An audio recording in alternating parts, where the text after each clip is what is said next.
Media మిత్రులు నమస్కారం. ఈరోజు నా ప్రెస్ మీట్ని రెండు కీలకమైన ప్రశ్నలతో ప్రారంభిద్దాం అనుకుంటున్నా. ఒకటి, ఈరోజు ప్రపంచం ఆంధ్రప్రదేశ్ని ఎలా చూస్తుంది, అలాగే ఈ రాష్ట్రంలో ప్రధాన ప్రతిపక్ష హోదా లేదని, ఇవ్వలేదని, రానిదాన్ని వాళ్ళకి ఆపాదించుకుని అసెంబ్లీ ఎగ్గొట్టి ప్రతిపక్ష హోదా ఇస్తేనే వస్తామని చెప్పి ప్రెస్ మీట్లతో కాలయాపన చేస్తా ప్రతిపక్షం మాత్రం ప్రజల్లో ఎందుకు భయాన్ని, అనుమానాన్ని, నెగిటివిటీని పెంచుతుందనేవి రెండు కీలకమైన ప్రశ్నలు. ఈ రెండు ప్రశ్నలకి సమాధానం ఈరోజే ఈ రాష్ట్రంలోనే ఉంది. కానీ ఇటీవల ఫోర్బ్స్ ఇండియా సహా అంతర్జాతీయ, జాతీయ బిజినెస్ ప్లాట్ఫామ్ల మీద ఒక విషయం చాలా స్పష్టంగా చెబుతున్నాయి అన్ని. ఆంధ్రప్రదేశ్ ఈరోజు భారతదేశంలో పెట్టుబడులకి అనుకూలమైన రాష్ట్రంగా, పెట్టుబడులకి స్వర్గధామంగా విశ్లేషణ చేసే ఫోర్బ్స్ ఇండియా కానీ అదర్ ప్లాట్ఫామ్స్ అన్నీ చెప్తుంటే ఇది వైఎస్ఆర్ కాంగ్రెస్ పార్టీ నాయకులకి కనపట్టలేదా, అసలు వినపట్టలేదా, తెలిసినా తెలియనట్టు నటిస్తున్నారో అర్థం కాని పరిస్థితి. అలాగే ఇదేది రాజకీయ పార్టీ మాటో ప్రభుత్వ ప్రకటనో కాదు, ఇది ప్రపంచ వ్యాపార వేదికల విశ్లేషణ, డేటా కలెక్ట్ చేసిన దాని మీద వివిధ ఫోరమ్స్లో వచ్చిన దాన్ని ప్రపంచం మన రాష్ట్రాన్ని గమనిస్తోంది, మన పాలన నమ్ముతోంది, మన దిశని అంగీకరించి పెట్టుబడులు పెడితే మనకు లాభం వస్తుందని ఫార్చ్యూన్ 500 కంపెనీస్ కానీ, గూగుల్ కానీ, ఇంకా ఐటీ కంపెనీలు కానీ అన్నీ భావించే పరిస్థితి. 975 కిలోమీటర్ల తీర ప్రాంతం మనకి ఇవాళ ఉందని కొత్తగా తెలిసిందేం కాదు. సీ కోస్ట్ అంత ఉందని ఆంధ్రప్రదేశ్ రాష్ట్రం ఉన్నప్పటి నుంచి అది అలాగే ఉంది. కానీ ఈ రోజున 975 కిలోమీటర్ల ఒడ్డున ఇన్ని డేటా సెంటర్లు రావడానికి కారణం లోకేష్ బాబు కాదా అని అడుగుతున్నా. అలాగే కొంతమంది మనుషులు అబద్ధాలు చెబుతారేం కానీ మనసు అబద్ధం చెప్పదు, అంకెలు సంఖ్యలు అబద్ధాలు చెప్పవు. ఉదాహరణకి 25-26లో తొలి 9 నెలల్లో ఏప్రిల్ నుంచి డిసెంబర్ 2025 వరకు ఈ దేశంలో మొత్తం వచ్చిన పెట్టుబడులు 26.6 లక్షల కోట్లు అయితే దాంట్లో 1/4 కన్నా ఎక్కువ 25.3% కేవలం ఆంధ్రప్రదేశ్ రాష్ట్రానికి వచ్చిందంటే మీరు దీన్ని స్వాగతించి, మీరు వెల్కమ్ చేసి, మీరు చంద్రబాబు నాయుడు గారికి ధన్యవాదాలు చెప్పాల్సిన పరిస్థితి. మనం ఉన్నప్పుడు ఏమన్నా వచ్చినాయా? మీరు 5 ఏళ్ళు పరిపాలించారు ఈ రాష్ట్రాన్ని. ఆ రోజున 1/4 కాదు కదా, కనీసం 1% 2% కూడా రాని పరిస్థితి మీకు. దాన్ని అంగీకరించలేక ఆంధ్రప్రదేశ్ ఈ మధ్యకాలం పెట్టుబడుల ప్రతిపాదనలు మొత్తంలో చూస్తే లాస్ట్ ఇయర్తో పోలిస్తే 11.5% వృద్ధి రేటు కూడా ఉన్న పరిస్థితి. ఏమి చిన్న చిన్న నెంబర్స్ కాదు, యాదృచ్ఛికంగా వచ్చిన పెట్టుబడులు ఆయాచితంగా మనం ప్రభుత్వం ఏం పనిచేయకుండా, ముఖ్యమంత్రి గారు పనిచేయకుండా, లోకేష్ బాబు పనిచేయకుండా, ఉప ముఖ్యమంత్రి గారు పనిచేయకుండా వచ్చిన నెంబర్స్ ఏం కాదు. దీని వెనకాల కఠోరమైన శ్రమ ఉంది, వీళ్ళ మీద నమ్మకం ఉంది, లా అండ్ ఆర్డర్ కంట్రోల్లో ఉంది.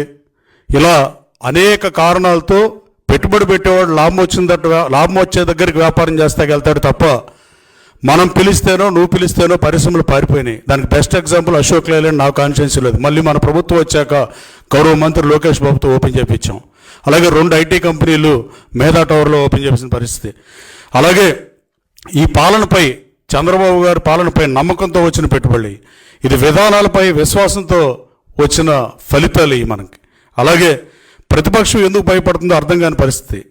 ప్రపంచం మొత్తం ఆంధ్రప్రదేశ్ ఇన్వెస్ట్మెంట్ మ్యాగ్నెట్గా చూస్తుంటే Forbes India Andhra leads investment అని స్పష్టంగా రాస్తుంటే ప్రతిపక్షం మాత్రం నిరాశ, నెగిటివిటీని ప్రచారం చేద్దామని వాళ్ళ స్పోక్స్ పర్సన్స్తో చెప్పడం ఈ రాష్ట్రానికి ఏ రకమైన ప్రయోజనం కలిగిస్తుందో సమాధానం చెప్పాల్సిన అవసరం వైఎస్ఆర్ కాంగ్రెస్ పార్టీ అధ్యక్షుడు జగన్మోహన్ రెడ్డికి ఉందని నేను బలంగా నమ్ముతున్నాను. అలాగే వాళ్ళకి రాష్ట్రం ఎదగటం ఇష్టం లేదా, లేక పాలనలో జరిగిన తప్పులు వ్యవస్థలో ఒక్కొక్కటిగా ఇంకా 2 ఏళ్ళు పదవీ కాలం 19 మాసాలు అయిపోయినా ఇంకా బయటపడుతున్నాయి మనం చేసిన అవినీతి, అకృత్యాలనే బాధతో, దుగ్ధతో మీరు మాటదలుచుకున్నారా? నిజం ఎప్పుడు బాధిస్తూనే ఉంటుంది, కానీ ఎవరు తప్పించుకోలేరు. నిజమే. దయచేసి కొంచెం కాగ్ నివేదిక పరిశీలించాల్సిందిగా మాజీ ముఖ్యమంత్రి జగన్మోహన్ రెడ్డి గారిని కోరుతున్నాం. మీరు అసెంబ్లీకి రావట్లా, ప్రజా దర్బార్ పులివెందుల్లో నిర్వహిస్తారు. అది ఎప్పుడన్నా 3 రోజులు 4 రోజులకు ఒకసారి ఎప్పుడో వెళ్ళినప్పుడు. మిగతా టైంలో మీకు ఖాళీ టైం ఉంది, మీ పార్టీని పటిష్టం చేసుకోవటానికి. కానీ మీ పార్టీ ఈ రాష్ట్రానికి ఏ రకంగా ఉపయోగం, ఈ రాష్ట్ర ప్రయోజనానికి ఏ రకమైన ప్రయోజనం కల్పిస్తుంది, మనం ఎందుకు ఉన్నాం, ప్రతిపక్ష పాత్ర మనం పోషిస్తున్నావా, పోషించట్లేదా? మనం చేసే పని ఏంటి అని ఆత్మావలోకం చేసుకోవాల్సిన అవసరం జగన్మోహన్ రెడ్డి గారికి ఉంది. దయచేసి మీరు ఖాళీగా ఉన్నారు కాబట్టి, మీకు ఎనఫ్ టైం ఉంది కాబట్టి మీరు కాగ్ రిపోర్ట్ను ఒకసారి పరిశీలించగా కోరుతున్నా. మీడియా సోదరు కూడా అడుగుతున్నా, కాగ్ రిపోర్ట్ నేను చెప్పిన ఎక్కువ చెప్తే కాగ్ రిపోర్ట్ 100 పేజీలని మనం చెప్పిన వాళ్ళు అర్థం చేసుకోవాలి, కానీ 3-4 క్వశ్చన్లు అడదలుచుకున్నా 3-4 స్క్రీన్ మీద చూపించాల్సిందిగా కోరుతున్నా. భారతదేశ అత్యున్నత ఆడిట్ సంస్థ CAG, controller and auditor general of India, ఇది టీడీపీ పార్టీది కాదు, ఇది రాజకీయ పార్టీది కాదు, రాజ్యాంగబద్ధ సంస్థ. ఈ సంస్థ ఆంధ్రప్రదేశ్పై చేసిన నివేదికలు ఒక్కో నిజాన్ని బహిర్గతం చేస్తున్నాయి. కాగ్ రిపోర్ట్లో ఒకే బిల్లుకి 10 సార్లు, 15 సార్లు, 18 సార్లు మీరు బిల్లులు చెల్లించింది వాస్తవం కాదా అని అడుగుతున్నా. గత పాలనలో ఆంధ్రప్రదేశ్ సిఎఫ్ఎంఎస్ సరైన డూప్లికేట్ చెక్ లేకపోవడం వల్ల కొద్ది కాలంలోనే లక్షల బిల్లులు మళ్ళీ చెల్లింపు చేశారా లేదా అని కాగ్ నివేదిక చూస్తే తేటతెల్లం చేస్తుంది. కాగ్ లెక్కల ప్రకారం 1,41,917 బిల్లులకు మళ్ళీ చెల్లింపులు జరపడంతో 968 కోట్ల అధిక చెల్లింపులు జరిగి ఈ రాష్ట్రం 968 కోట్లు నష్టపోవడానికి కారణం మీ ప్రభుత్వం కాదా అని అడుగుతున్నా. అలాగే ఈ డబ్బు ఎవరిది? ప్రభుత్వందా, నాయకులదా, ప్రజలదా, ట్యాక్స్ కట్టిన పేరులది? ఉద్యోగం చేస్తే ఐటీ జాబు, మామూలు job, government job, private job చేసేవాళ్ళు ట్యాక్సులు కట్టితే వచ్చి కష్టపడి సంపాదించిన డబ్బులతో ట్యాక్సులు కట్టే డబ్బులను ఇలా దుర్వినియోగం చేసి మీరు పరిపాలించింది వాస్తవం కాదా అని అడుగుతున్నా. పెన్షన్లో జరిగిన దారుణం కాగ్ది 3.1.5.1 పేజ్, అన్ని 3 పాయింట్లోనే 4 పాయింట్లు చూసా నేను, అది ఒకసారి చూపించండి. ఆ 968 కోట్లు ఎలా కొల్లగొట్టారు, ఎలాంటి నష్టం ఆంధ్రప్రదేశ్ రాష్ట్రానికి జరిగింది, ఆంధ్రప్రదేశ్ ప్రజల సొమ్ము ఎలా దుర్వినియోగం అయింది, ప్రజల్ని సంక్షేమం పేరుతో బానిసత్వంలోకి నెట్టారు భావి భారత పౌరులు మీరు కాదా అని అడుగుతున్నా. అలాగే 3.1.5.2 కూడా ఒకసారి చూపించండి. ఇది కాగ్లో కీలకమైన అంశం కూడా బయటపెట్టింది. లిమిట్ చెక్ లేకపోవడం వల్ల 2,545 మంది పెన్షన్దారులకి మీరు అధిక పెన్షన్ చెల్లింపులు చేయటం వల్ల 218.15 కోట్లు అదనపు భారంగా ఈ రాష్ట్రం మీద మీరు మోపలేదా? 3.1.5.2లో చూడండి అది. అలాగే అదుపు లేని బిల్లులు, ఇది సహాయం కాదు, అన్యాయం, నిజంగా అవసరమైన లబ్ధిదారుల హక్కులపై గట్టి దెబ్బ. నిజమైన పెన్షన్దారుడికి ఎవరికైనా డబ్బులు ఇస్తే అది పేద ప్రజలకైనా ఉపయోగపడింది అనుకుంటాం, కానీ మీరు 218 కోట్లని మీ ఇనేబిలిటీ వల్ల, మీ సామర్థ్యం లేకపోవడం వల్ల, మీకు పాలన మీద పొట్టు లేకపోవడం వల్ల, ఆర్థిక శాఖ మంత్రి చూసుకోకపోవడం వల్ల, ఫైనాన్షియల్ డిపార్ట్మెంట్ సరిగ్గా లేకపోవడం వల్ల, సిఎఫ్ఎంఎస్ కరెక్ట్గా లేకపోవడం వల్ల ఇట్టా చేయటం భావ్యమా? ఇది ఇందుక మీకు అధికారం ఇచ్చింది ఆ రోజున. అలాగే 3.1.42 ఒకసారి చూపించండి. 1.4.2 కాగ్నివేదిలో ఇంకో పెద్ద ప్రాబ్లం పర్సనల్ డిపాజిట్ పీడీ అకౌంట్లు ఖజానా పర్యవేక్షణ బయటగా జరిగిన భారీ లావాదేవీల్లో నియంత్రణ లేమిని అత్యంత ఎక్కువగా చూసిన పరిస్థితి. వేలాది పీడీ అకౌంట్లు బ్యాక్ ఎండ్ ద్వారా ఓపెన్ చేసి దాదాపు, ఇది పెద్ద స్కామ్, 71,568 కోట్ల ల్యాపింగ్స్ గురించి పీడీ అడ్మినిస్ట్రేటర్లకు కూడా సమాచారం కూడా జరగనట్లుగా రిపోర్ట్లో ఉంది.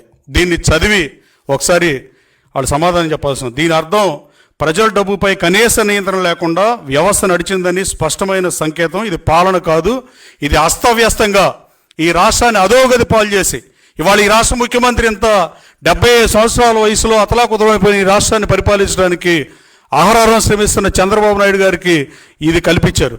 అలాగే మీరు రోడ్లు, ఏ ప్రభుత్వమైనా రోడ్లు ఎత్తం చూసాం, కానీ ఈ దరిద్రం దిక్కుమాలిన గత ప్రభుత్వం రోడ్లు అయిపోవడం వల్ల, గాలి కుదిలేయటం వల్ల మేము 900 కోట్లు పెట్టి పూడికలు పూడ్చినా, రోడ్ల మీద గుంటలు పూడ్చినా కూడా, మళ్ళీ 2,130 కోట్లు కేటాయించినా కూడా ఇంకా రాష్ట్రంలో రోడ్లు సరిగాని పరిస్థితి.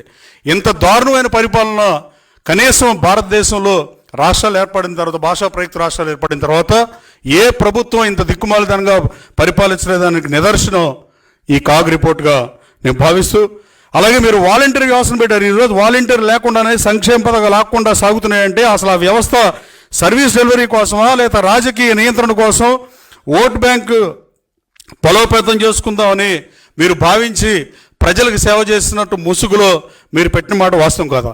ఆ రోజున వాలంటీర్లు ఇచ్చిన పెన్షన్ ఈ రాష్ట్ర ముఖ్యమంత్రి 75 సంవత్సరాల వయసులో 18 మాసాల్లో 18 గ్రామాల్లో పెన్షన్ పంపిణీకి ఏదో జిల్లాలో ఇవాళకి అటెండ్ అయిన పరిస్థితి.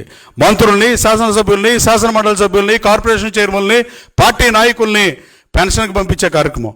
6,000 కోట్ల రూపాయలు మీరు పెన్షన్కి 6,000 కోట్ల రూపాయలు పెన్షన్కి 6,000 కోట్ల రూపాయలు వాలంటీర్ మీద ఖర్చు పెట్టిన డబ్బుని మీరు ఆ మెడికల్ కాలనీ పెడితే బాగుండేది, తర్వాత మాడతా. అలాగే ఇది ఇంకోటి స్పష్టంగా ఇంకో పాయింట్ మాట్లాడాల్సుకున్నా. పీపీపీ మోడల్ మీద వైఎస్ఆర్ కాంగ్రెస్ పార్టీ నాయకులు బహిరంగ చర్చకొస్తే నేను సిద్ధం. ప్రతిపక్షం పీపీపీ అని ప్రశ్నిస్తుంది, కానీ దేశవ్యాప్తంగా ఇప్పటికే ఇది పనిచేస్తున్న విషయం అసలు మీకు తెలుసా, మీకు తెలియదా, మీకు కనపడినట్టు వినపడినట్టు నటిస్తారా అనే అనుమానం కలక్కు మానదు. Punjab institute of medical sciences PIMS 1999 నుంచే పీపీపీ మోడల్లో నడుస్తుంది. అలాగే శాంతినికేతన్ మెడికల్ కాలేజ్ వెస్ట్ బెంగాల్లో 2021 నుంచి పీపీపీ మోడల్ నడుస్తుంది. NMC గుర్తింపు పొందిన PPP medical college KMC medical college and hospital Uttar Pradesh Yogi Adityanath ముఖ్యమంత్రిగా ఉన్న ఈ రాష్ట్రంలో కూడా 2024 నుంచి పీపీపీ మోడల్లో నడుస్తుంది. అంటే మీరు ఏం చెప్పదలుచుకున్నారు? అక్కడ కూడా అవినీతి జరిగిందని చెప్పదలుచుకున్నారా? 1999 నుంచి పిమ్స్లో కానీ శాంతినికేతన్లో కానీ. అలాగే 1 కోటి సంతకాలు సేకరించి ఈ మధ్య గవర్నర్ గారిని కలిశారు కానీ దాంట్లో ఏముందో నాకైతే అర్థం కాలే. మీరు 18 కాలేజీల్ని మీరు మొదలుపెట్టి మీరు ఎన్ని కాలేజీలు పూర్తి చేశారు? పులివెందుల రోడ్ పూర్తి చేశారు, 5 ఒక మాదిరిగా చేశారు, ఇంకా 13 వదిలేశారు. మీరు 6,000 కోట్ల రూపాయలు వాలంటీర్లకు ఇచ్చిన డబ్బుతో 10 కాలేజీలు అయిపోయాయి. అలాగే 500 నుంచి 600 కోట్లు ఖర్చు పెట్టిన మీ ప్రధాన సలహాదారులు 680 కోట్ల రూపాయల సలహాదారులకు మీరు డబ్బు చెల్లించారు 5 సంవత్సరాలు మీ టెన్యూర్లో. ఆ డబ్బులతో ఒక కాలేజ్ అయిపోయేది. అలాగే ఇంకోటి రిషికొండ ప్యాలెస్, ఏ సలహాదారుడు సలహా ఇచ్చాడో కానీ ఒక గెస్ట్ హౌస్ని కడతాక 500 నుంచి 600 కోట్ల రూపాయలు ఖర్చు పెట్టి ఇవాళ దాన్ని ఏం చేయాలి, దాని మీద సబ్ కమిటీ వేసి మంత్రుల కమిటీ వేసి ప్రజాప్రతినిధుల అభిప్రాయాలు సేకరించి వెబ్సైట్లో పెట్టి దీన్ని దేనికి వాడుకుందాం అనే స్థితికి మా ప్రభుత్వం పనిచేసే పరిస్థితిని మీరు కల్పించిన డబ్బులతో ఆ గెస్ట్ హౌస్ కట్టకుండా ఉంటే ఒక మెడికల్ కాలేజ్ అయ్యి ఈ రాష్ట్రంలో పేద ప్రజలకి వైద్యం అందేది, కొంతమందికి వైద్యం చదువుకునే అవకాశం కలిగేది. కానీ మీరు ఇవన్నీ గాలికి వదిలేసి ఇవాళ మాట్లాడుతున్నారు. మీరు సుస్పష్టంగా మిమ్మల్ని పీపీపీ మీద వైఖరి అడుగుతున్నా. ప్రభుత్వం అమలు చేసే కొత్త పీపీపీ కాలేజ్ అయితే మధ్యప్రదేశ్ రాష్ట్రంలో దార్ కానీ, బేటుల్ కానీ, కట్నీ కానీ, పానా కానీ, అలాగే 2025లో ఫౌండేషన్ వేశారు. పూర్తిగా పీపీపీ మోడల్ నిర్మాణం గుజరాత్లో సాక్షాత్తు ఈ దేశ ప్రధానమంత్రి మోడీ గారి సొంత రాష్ట్రం గుజరాత్ రాష్ట్రంలో కూడా దాదాపు బ్రౌన్ ఫీల్డ్లో 1, 2, 3 దాదాపు 7 పీపీపీ మోడల్లో మెడికల్ కాలేజీలకి ప్రయత్నం చేస్తున్నారు. వాళ్ళు మొదలుపెట్టారు. గ్రీన్ ఫీల్డ్ అంటే మీకు తెలుసు, రైట్ ఫ్రమ్ ద స్క్రాచ్ అని. బ్రౌన్ ఫీల్డ్ అంటే కూడా వైసీపీ నాయకులకు తెలుసో తెలీదు కానీ బ్రౌన్ ఫీల్డ్ అంటే ఆల్రెడీ ఒక మెడికల్ కాలేజీ ఉంటే మెడికల్ కాలేజీ కాదు, మెడికల్ హాస్పిటల్ ఉంటే దాన్ని కాలేజీగా కన్వర్ట్ చేస్తాం, ఏదో ఉన్నదాన్ని డెవలప్ చేయటం. అలాంటి బ్రౌన్ ఫీల్డ్ మెడికల్ కాలేజీని పీపీపీ మోడల్లో గుజరాత్లో 7 చేస్తున్నారు. పీపీపీ మెడికల్ కాలేజీ ప్రయోగం కాదు, ఇది పనిచేసే మోడల్, ఇది సక్సెస్ ఫార్ములా. కానీ మీరు పదే పీపీపీని వ్యతిరేకిస్తా మీలాగానే ఈ 15 కాలేజీని ఇట్లా గాలికి వదిలేసి అరాకొర నిర్మాణాలతో వదిలేస్తే ఈ రాష్ట్రానికి ఏ రకమైన ప్రయోజనం జరుగుతుందో మీరు చెప్పాల్సి వస్తుంది.